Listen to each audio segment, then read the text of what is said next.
As you know by now, Angus Taylor has unveiled his coalition frontbench today. The headline picks Tim Wilson as Shadow Treasurer, Angus Hastie, Jacinta Nampijinpa-Price elevated to new positions, along with many talented women dumped under Susan Lee. Joining me now is James Paterson, who's the new Shadow Defence Minister. Welcome. Now, James, you were part of the inner trio, I understand, who decided the Shadow Ministry.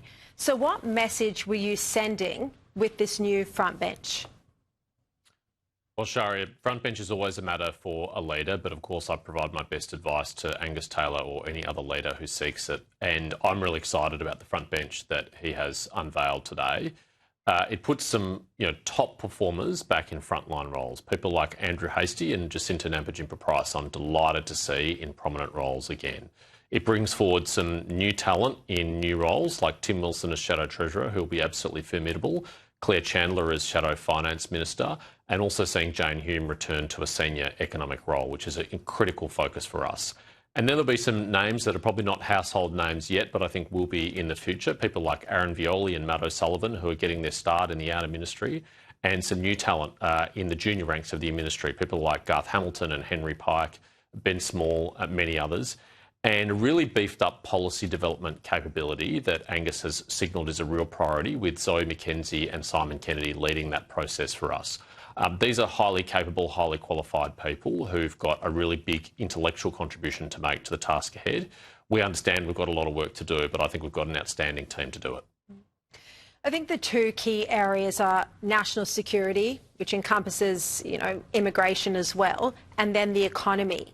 And I think broadly, the coalition over the past few years has naturally done well on national security, has done well. I mean, you in particular, when you were Shadow Home Affairs Minister, in holding the Albanese government to account.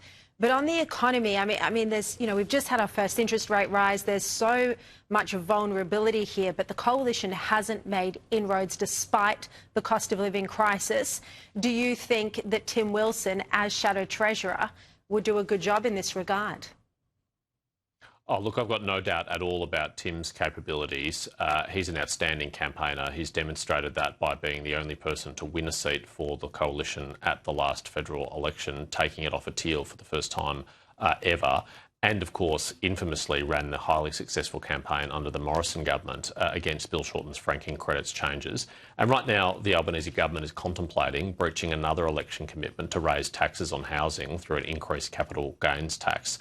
Tim will lead the fight against that, but he'll be very ably supported by Claire Chandler as the new Shadow Minister for Finance, who I think is a really sharp brain on this task and a great communicator as well. And as you say, national security continues to be a really important focus. I'm really pleased to be returning to that space, and I'll be working alongside people like Michaelia Cash and Ted O'Brien as Shadow Attorney General and Shadow Foreign Affairs Minister. Yeah, so you're obviously now in the defence portfolio, and we know there's been a chronic underinvestment in defence under the Albanese government. I mean, this was even an issue with the Trump administration. So what will you bring? Why are you keen to get stuck into this portfolio? If I do my job well, Shari, then Richard Marles will have an easier job when he fronts up to the Expenditure Review Committee and asks for increased defence spending. Now, I can't get Richard over the line, but I hope to get him up to the line and achieve that success, because, frankly, we can't wait to the next election to increase defence spending, because this government is failing to invest right now. And you don't have to take my word for it. The Albanese government asked Professor Peter Dean and Sir Angus Houston, along with Stephen Smith, to conduct a defence strategic review. And since that time, both Sir Angus and Professor Dean have publicly said we should be spending at least 3% of GDP on defence, and this government is promising only to get to 2.3% several years in the future.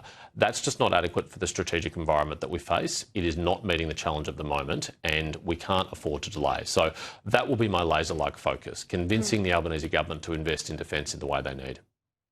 The Isis Bride saga is big news today. We've spoken about it many times before.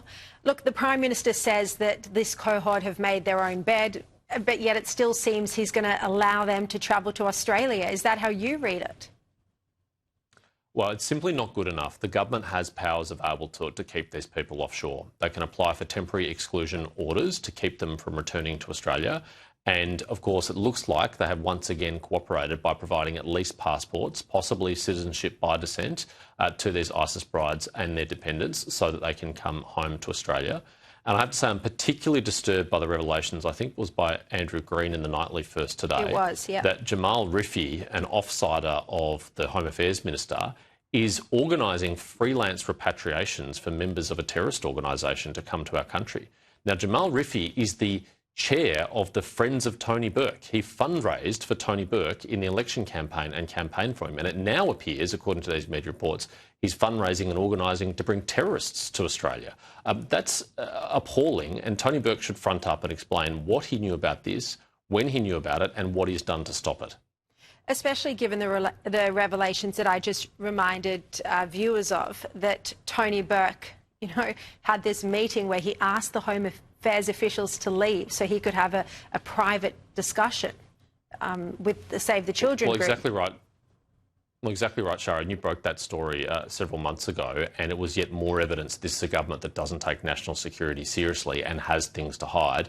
Tony Burke, every step of the way, has covered up the way he's managed the return of previous cohorts of ISIS brides, and so I have zero confidence that he's not doing the same again. The only way he can clear this up is by standing up at a press conference tomorrow and answering all questions until we've got to the bottom of what he knew about this repatriation program being run freelance by a constituent and supporter. We need to be more careful about this, don't we, given the shooters at Bondi had an ISIS flag in their cars. Just being careful with my language. They had an ISIS flag in their car. So this is an ideology we do not want to bring more of into the country. The truth is, Shari, we've taken more than enough risks already with our migration program over the last few decades, and Bondi is a tragic consequence of that. There are people who've come to our country who hate this country, who don't support its values, who don't want to uphold them and make it stronger, who want to do us harm. I don't think we should be bringing any more. I think we've got enough already. And the idea that we should be facilitating the return of people who voluntarily left this country to go and join a terrorist death cult like ISIS just boggles my mind, and I can't understand why any Prime Minister would allow that to happen. Yeah. All right, James Paterson, really appreciate your time. And again, congratulations on your new role. Thank you. Thanks, Shari.